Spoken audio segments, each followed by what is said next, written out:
Bismillah Rahman Rahim. Till date in Pakistan, between 2.5 million to 3 million IDPs have moved from the region of Swat to Mardan and Peshawar and the adjoining areas. These IDPs have been relocated in separate camps which have been set up by the government. Each camp houses between 12,000 to 10,000 people, and these people have been housed in tents. These tents are generally deprived of basic necessities, and women and children are sitting on the floor without having any essentials for their daily life. It has been said that only 15% of these IDPs are staying in these tents and are registered with the government. The rest, 85%, are staying in the mosques, in the houses, and do not have access to any facilities. To support the relief efforts, Hope, an NGO based in Pakistan, have started medical camps and other sanitation and hygiene measures in these camps as well as in the mosques and in the government schools. In one of the relief efforts in the camps, a medical camp was set up in Swabi in the Yar Hussain camp. As can be seen, many patients, including women and children, came for these medical camps.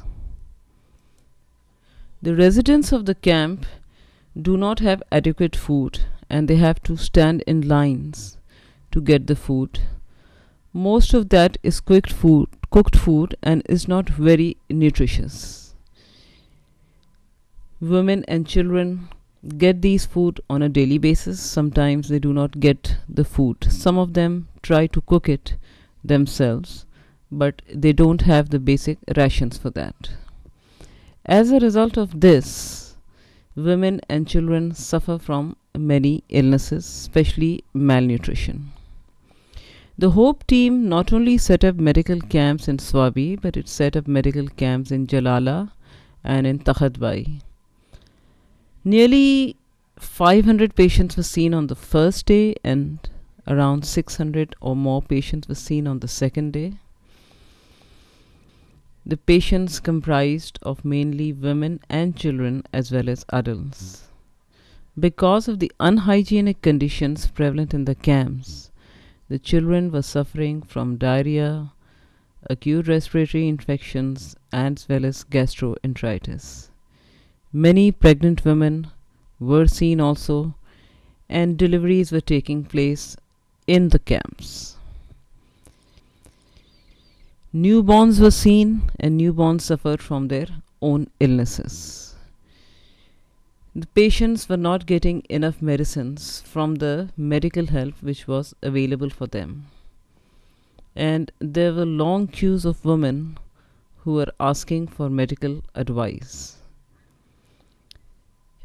Because of the unsanitary conditions and because of the lack of food, gastroenteritis as well as malnutrition was rampant. Many patients came in a dehydrated state and required intravenous fluids. Because of the severe dehydration and the high mortality associated with the dehydration, there was need to give intravenous fluids, and a small mobile clinic or a mobile hospital was set up. Patients had to sit on the floor, women had to sit on the ground waiting for their turn to come. And this was not only the case in Jalala camp, but such cases were seen in the Swabi camp as well as the VIP camps, that is the Sheikh Yasin and the Sheikh Zaid camps. Adults also suffer from a lot of acute respiratory infections. What is essentially needed for these camps is medical supplies as well as doctors. As can be seen intravenous fluids were given to this child. This child was not only severely dehydrated, but the child was malnourished. This family had come from very far off, from a place called Mengora, and they had to walk 1.5 days to actually reach the camp. As a result of this, the child suffered from severe diarrhea. The relief efforts not only comprised of giving medical help, but also comprised of providing relief supplies. The relief supplies chiefly comprised of beddings, and because of the extreme heat, water coolers as well as chatai. There were long queues of people waiting to be provided these essentials in their camps, and the supplies were really not enough to satisfy these people. People came with heart-rending stories of having not eaten the past 10 days, of having left the comfort of their homes and walked for miles and miles before they reached the safety of the camps.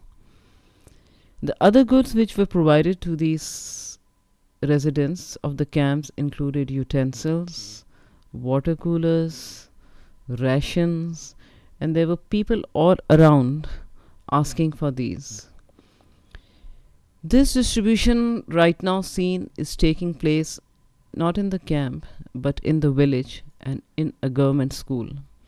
As already said, 85% of these IDPs are staying outside the camps, are unregistered with the government. Their numbers are increasing. We wish to provide more supplies and more hope to these people and bring smiles to the face of these children. Let's hope for a better future.